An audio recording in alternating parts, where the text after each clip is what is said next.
L'échange que vous allez entendre est un entretien épistémique. Il s'agit d'une conversation asymétrique dans laquelle on s'intéresse à notre interlocuteur en lui posant des questions. Au travers de celle-ci, nous cherchons à comprendre les raisons qui motivent son avis. L'objectif principal de cette forme de conversation est de passer un moment agréable et mutuellement enrichissant. Alors, salut. Alors, moi, je comprends Air Dunkel, un truc comme ça. Comment je dois t'appeler? C'est exactement ça, ouais. Air Dunkel. Ça veut dire quoi? C'est les hommes de l'ombre, en fait. Tu vois. D'accord. Homme de l'ombre. Comment ça va? Ça va super, et toi?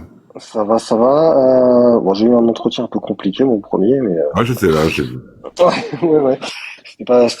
C'était pas simple. J'espère que ça va mieux se passer sur celui-là, mais gage à moi de faire en sorte que. T'as entendu des choses intéressantes jusque-là? Ou des choses qui te hérissent aussi, ou... Alors, oui, il y avait plusieurs choses, mais voilà, chacun a sa façon de penser, et je pense que, tant qu'on ne le vit pas, ou tant qu'on ne le sait pas, on ne peut pas, voilà, on aura beau essayer d'être auprès d'eux, ou en lien avec, mais si tu ne le vis pas, tu ne sais pas. D'accord. Toi, du coup, quand tu parles de vivre, c'est parce que tu es toi-même TDAH ou tu as un proche qui l'est On est plusieurs dans ma famille, et moi également, ouais. D'accord, ok. Est-ce que, donc toi, du coup, vis-à-vis de la question qui est posée, ta position, je la devine. Qu'est-ce que tu as envie de nous dire par rapport à ça? C'est les deux à la fois, en fait. Ah, d'accord, tu vois, tu as une position plus nuancée qu'il me paraissait. Dis-moi en plus. Je pense que beaucoup de gens en fait se servent de ça comme si c'était un faire-valoir, parce que c'est très tendance de dire j'ai oublié mes clés, c'est mon TDAH, tu vois, que d'avoir en fait un véritable trouble qui dans ton quotidien va te t'handicaper, parce que c'est pas le TDAH, le handicap, ce sont les troubles, et ces troubles sont plus ou moins exacerbés en fonction de l'âge, de la condition, de tas de paramètres parce qu'il n'y a pas un TDAH pareil en fait. Donc quelque part, ceux qui prennent ça comme si c'était trendy et qui osent en fait dire ouais moi je suis TDAH, tout ça, moi j'ai beaucoup de mal avec ça. Ok, donc Ouais. tu vois, donc évidemment, de ton point de vue, c'est quelque chose d'absolument réel puisque tu es toi-même TDAH et il y a des gens dans ta famille, plein de gens dans ta famille autour de toi qui le sont. Mais tu vois aussi tout un tas de gens qui, d'après toi, se prétendent l'être et qui en font. C'est un petit peu la même position que la personne d'avant. Ils en font quelque chose d'un peu glamour. Et que pour toi ça nuit à l'image un petit peu du TDAH. Ma question c'est, d'après tous les gens qui se disent l'être, qu'ils le sont ou pas, est-ce que tu penses qu'il y en a plus qui ne le sont pas ou Je n'ai pas la réponse. Je n'ai pas la réponse à ça. La seule chose sur laquelle je peux m'appuyer, ce sont de vulgaires stats. On dirait peut-être 1% ou 2% des enfants diagnostiqués. Voilà, parce que c'est très compliqué là aussi le diagnostic. Maintenant, c'est un peu mieux que dans les années 80, parce que on n'avait pas réellement posé de véritable diagnostic à l'époque. C'était très compliqué. On avait d'abord parlé de troubles du spectre autistique, et puis après on avait dit à mes parents qu'ils m'éduquaient très mal, et qu'en lien avec ça, on allait me mettre sous le nopron. Alors c'était une molécule qu'on a interdit en 2005, mais qui a fait des ravages en fait sur le cerveau des gens les années 70, 80. On traitait les gens comme ça, qui ne dormaient pas, qui ne mangeaient pas, qui étaient hyperactifs en fait. Il y a plein de troubles en fait, donc peur de la lumière, de l'obscurité, des bruits. Moi ça a été plein de symptômes en fait. La peur de se laver, je ne comprenais pas et je ne comprends toujours pas ce que je lis. Des tas de choses en fait c'est très compliqué à gérer. Et c'est le seul live d'ailleurs où je suis un peu dans l'émotion parce que je ne sais pas si je vais être très objectif en fait, savoir pourquoi je le pense, mais je le pense comme ça parce que évidemment je sais aujourd'hui en discutant avec les gens, ceux qui sont directement concernés par la chose et qui parce que justement souffrent de ça parce que c'est une véritable souffrance, vont en discuter de manière pudique. Et d'autres personnes qui au contraire vont se dire bon non moi alors ils ramènent ça au quotient intellectuel, ce qui est une fumisterie. Il n'y a pas de quotient intellectuel dans le TDAH. Je veux dire, le quotient intellectuel, ça va tout et rien dire. Si on ne mesure pas le TDAH de quelqu'un avec un quotient intellectuel, bref. Ça, c'était mon interlocuteur précédent qui affirmait ça. Moi, j'ai aucune idée si c'est vrai ou pas. Non, il y a pas, ça n'existe pas ça. D'accord. En fait, il y a plusieurs symptômes et dans les troubles les plus spécifiques, en fait, ceux avec lesquels on sait avec pertinence qu'il y a des pistes qui laissent penser, parce que un diagnostic, ça ne se fait pas en 2 séances, tu comprends, c'est au long Oui, cours. j'imagine. Et en plus, les traitements qu'on va te filer en lien avec ça, là, je pense à mon petit neveu qui a un petit bonhomme, il a maintenant 10, 11 ans. Il a été diagnostiqué très tôt et on l'a shooté très fort depuis son plus jeune âge. Il mangeait pas, il dormait pas. Bon, il avait les mêmes symptômes que moi, ce qui fait que mes parents et ma frangine finalement ont très vite reconnu le truc. Et on s'est dit merde, on n'a pas de bol quoi, parce que ça fait on est 4 ou 5 comme ça à être. Donc on a fait une lignée et apparemment ce serait selon quelques médecins, il peut y avoir une lignée dans ces troubles-là. Alors, on ne sait pas trop l'expliquer, mais c'est comme ça. Et donc, ceux qui s'amusent sur Internet à dire, oui, c'est mon TDAH, machin, alors que bon, ils ont juste oublié leur clé, ou ils font une chose 2 fois en répétition, et du coup, ça leur permet de dire ça. Ouais, moi, j'ai beaucoup de mal avec ça. Parce que Je comprends. Par contre, qu'est-ce qui te fait dire que ces personnes ne sont pas réellement TDAH? je ne sais, là aussi, comment t'expliquer ça sans être obtus. C'est pas que ça se voit, parce que quelque part tu peux passer à travers les mailles des filets, mais il y a des choses qui ne trompent pas. Dans la majeure partie des symptômes des troubles neuroatypiques, en fait, on a quand même, tu vois, une gamme avec lesquelles on sait composer. Quand les gens te disent juste, ah non, mais tu sais, moi, je peux lire un livre par cœur, et puis, oui, mais ça, c'est un trait de caractère, c'est quelque chose d'une facilité, c'est pas un TDAH, c'est des abus de langage, en fait, tu vois. Je te dis, Ok. quelqu'un qui est vraiment TDAH, et déjà, il ne le sait pas, ou il le sait parce qu'il est diagnostiqué et qu'on lui confère, en fait, un peu ce malheur, parce que c'est un malheur d'être TDAH, il n'y a pas d'autre mot. Je te dis, rendre ça trendy, j'ai beaucoup de mal, tu vois. C'est comme si tu disais, demain, on te coupe les jambes, et puis c'est cool d'être en fauteuil roulant, tu vois. Donc, il n'y a pas de ça. Imaginons que quelqu'un qui fasse ça nous explique que bah en fait elle est réellement TDAH Ouais. et que c'est une manière pour elle de dédramatiser le truc et c'est un peu une catharsis, une manière de vivre avec. Dans ce cas, c'est tout excusé, mais je ne comprendrai pas. J'essaierai de comprendre pourquoi elle arrive à penser des choses comme ça, parce que quand on le vit, c'est des souffrances. Comment on peut résumer ces souffrances, enfin en tout cas pour les troubles pour lesquels moi je souffre depuis bientôt 44 ans, tu vois. Je ne vois pas de choses en fait hyper fun avec lesquelles j'aurais pu dire aux gens, ouais, tu sais, je sais compter très vite, ou je me rappelle d'absolument ce que tu as dit le 4 janvier 1986, mais ça va donner quoi en fait? Enfin, c'est pas fun. Enfin, je vois pas en quoi c'est fun. Si derrière ça, tu dors pas assez, tu ne t'alimentes pas assez, tu vois, ou tu bloques sur des trucs pendant 10 heures d'affilée et tu ne sais pas pourquoi et tu n'arrives pas à dormir parce que ton cerveau est en ébullition et que du coup, là, tu vois, je suis en train de te parler, je suis obligé de toucher à quelque chose pour essayer de me concentrer dans la conversation.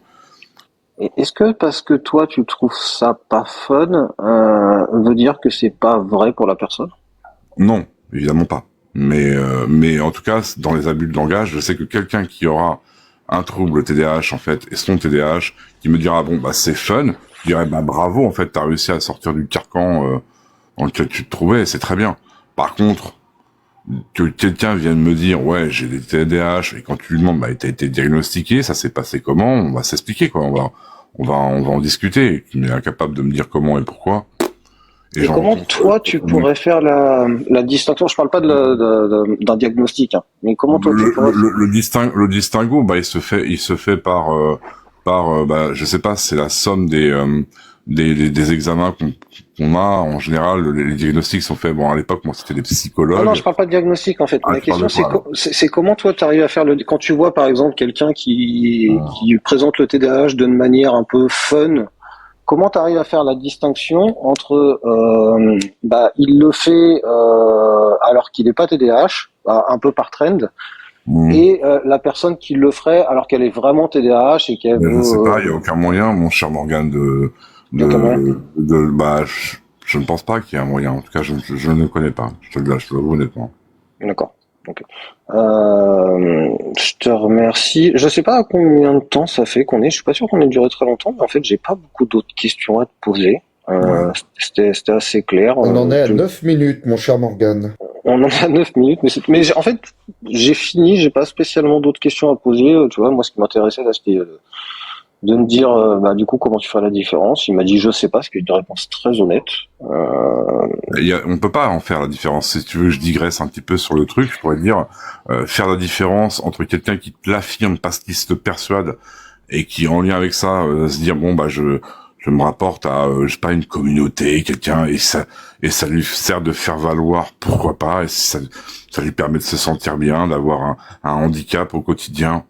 Moi, j'ai envie de lui dire, c'est déjà, c'est bizarre en fait. Oui. Mais les gens qui en souffrent vraiment et qui le vivent, et les parents qui en vivent et enfin, faut voir ce que c'est quoi, l'inclusion, tous les problèmes que ça suppose en fait dans le quotidien. Parce que encore une fois, je le répète, le handicap, c'est pas le TDAH, ce sont les symptômes. Et suivant le TDAH de la personne, en fait, bah t'as plusieurs symptômes.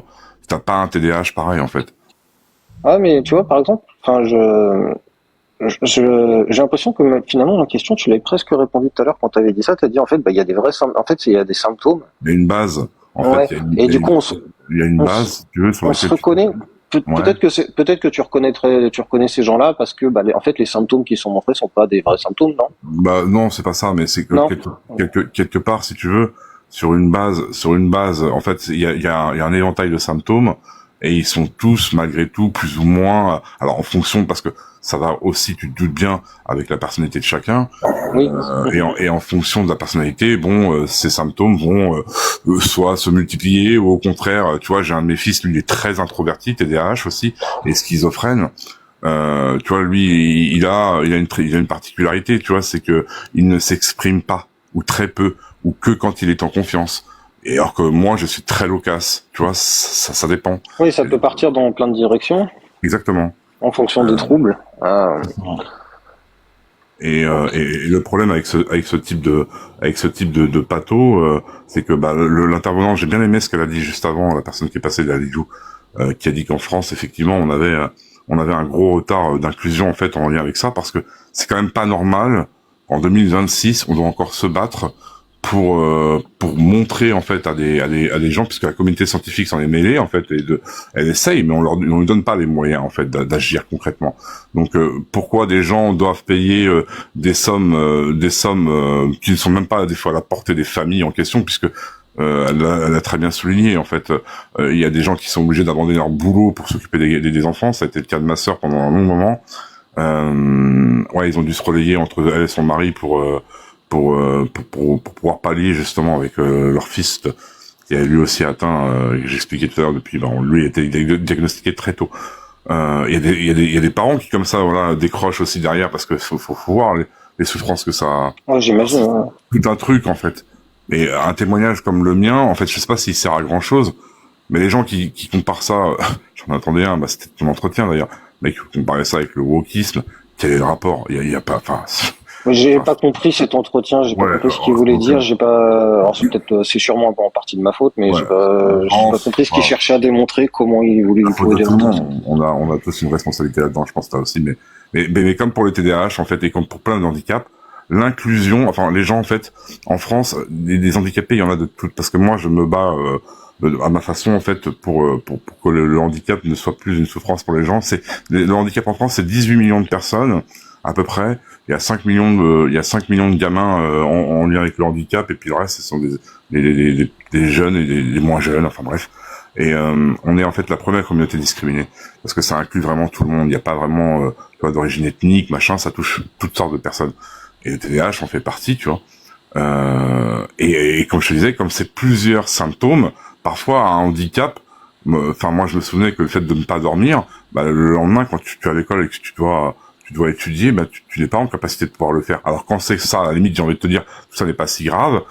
Tu vas pas apprendre, tu vas mal apprendre, et puis c'est pas grave, on te fera repiquer une classe. Moi, j'ai jamais voulu ça, et je n'ai jamais redoublé parce que mes parents disaient bon, il va apprendre à la maison, et c'est ce qui s'est passé. J'ai réussi avec beaucoup de chance et beaucoup de parents très patients à pouvoir développer en fait quelques capacités à retenir les choses que j'avais beaucoup de mal à retenir. Et c'est encore le cas même aujourd'hui.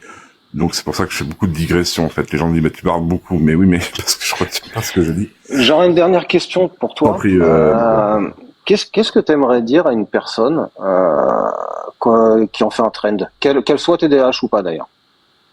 Bah, que je ne lui souhaite rien de mauvais, mais qu'elle arrête de croire que c'est fun, parce qu'il y a rien de fun dans les souffrances. Et si même elle avait envie que ce soit fun, parce qu'on a tout à fait le droit de se dire bon, ma souffrance, j'en fais ce que j'en veux, ok. Mais elle ne le montre pas de cette façon-là, parce que les gens qui souffrent vraiment, eh bien, ça les impacte, ça les fait souffrir. Et elle l'a dit tout à l'heure, Liliou, en fait, faut pas tourner ça en dérision, parce que c'est déjà un combat qui est dur à mener, et que si on tourne tout en dérision, finalement, eh ben à la fin, bah il y a plus personne qui s'occupera de ça, en fait. Donc, ouais, c'est malvenu. C'est malvenu. Ok. C'est comme si demain je disais que, par exemple, quelqu'un qui souffre du racisme, je prends volontairement ce cas, on disait bah c'est pas grave, après tout fais un truc fun. Et d'ailleurs il y a des tas d'artistes, des tas de gens qui le font de cette manière. Et je trouve ça admirable, mais ça force le respect. Mais en même temps, si tu continues, enfin je veux dire, on peut pas se moquer de ces choses-là. Tu vois, c'est comme pour plein de choses comme ça. On peut avoir des traits d'humour, on peut avoir des temps avec qui bon, c'est plus personnel et là j'ai rien à redire là-dessus, mais voilà, en faire vraiment un fer de lance en disant bah c'est partout, ça sera comme ça, et j'irai le dire et j'irai le crier sur tous les toits. Ouais, je sais pas, j'ai beaucoup de mal. Donc ouais, faites attention les gens quand vous dites que vous êtes TDAH sur les réseaux et que vous ne l'êtes pas, parce que ça blesse vraiment des personnes pour le coup. Ok, bah je te remercie pour ton témoignage. Est-ce que mes collègues ont des questions pour Air Duncan? Ouais, j'en ai potentiellement deux petites. La première, est-ce qu'un TDAH ne l'est qu'à partir du moment où il est diagnostiqué? Et dans la suite, une personne qui a été diagnostiquée TDAH, comment tu sais qu'un vrai TDAH qui fait des vidéos sur TikTok en se moquant de ses clés perdues, ça ne lui permet pas de désacraliser son trouble et d'aller mieux? Ouais. C'est un peu la question que j'ai posée tout à l'heure, Russell. Tu reposes des questions. Oui, non, mais c'est sûr. Ah merde, je suis désolé, j'étais dans le chat. Non, j'ai répondu à ça, j'ai dit, je ne sais pas répondre à ça. Ah pardon, mille excuses, j'avais la tête dans le chat. Mais je te garde à remporter, ça, elle est très intéressante. C'est que c'est une bonne, si Bah, Morgane a la même question que moi, Ouais, si Morgane a la même question que moi, c'est qu'elle est forcément bonne. une question, non, en fait, une question à laquelle tu réponds je sais pas, c'est que c'est toujours une bonne question. En fait. Ouais. Évidemment, je peux pas répondre. Et moi, en fait, tu as dit un truc très intéressant, enfin que j'ai déjà entendu par une autre personne qui est TDAH, qui est présente dans le panel. Je vais pas la nommer parce que c'est à elle de le dévoiler si elle l'est ou pas. Mais en fait, du coup, c'est pas la première fois que j'entends ça. Tu m'as dit, en fait, nous, en gros, les personnes TDAH, à partir du moment où on sait qu'on l'est, ben on reconnaît ceux qui le sont aussi. C'est pas la première fois. Je te dis, il y a une personne qui est présente ici qui me l'a déjà dit. C'est pas un truc genre mystique. Il y a pas une traînée d'un truc, tu vois. Je sais pas comment t'expliquer. C'est un peu bizarre, quoi. Si tu cherches une explication scientifique à ça, il y en a pas, je pense. Ouais, c'est marrant. Ouais. Ok, bah je te remercie beaucoup. C'était très intéressant et c'était très cool de discuter avec toi. Toujours, c'était super. Si tu me poses la question, je te répondrai comme ça en tout cas. Ça marche. Merci à toi. Ciao. Bon, bonne soirée à vous. Merci.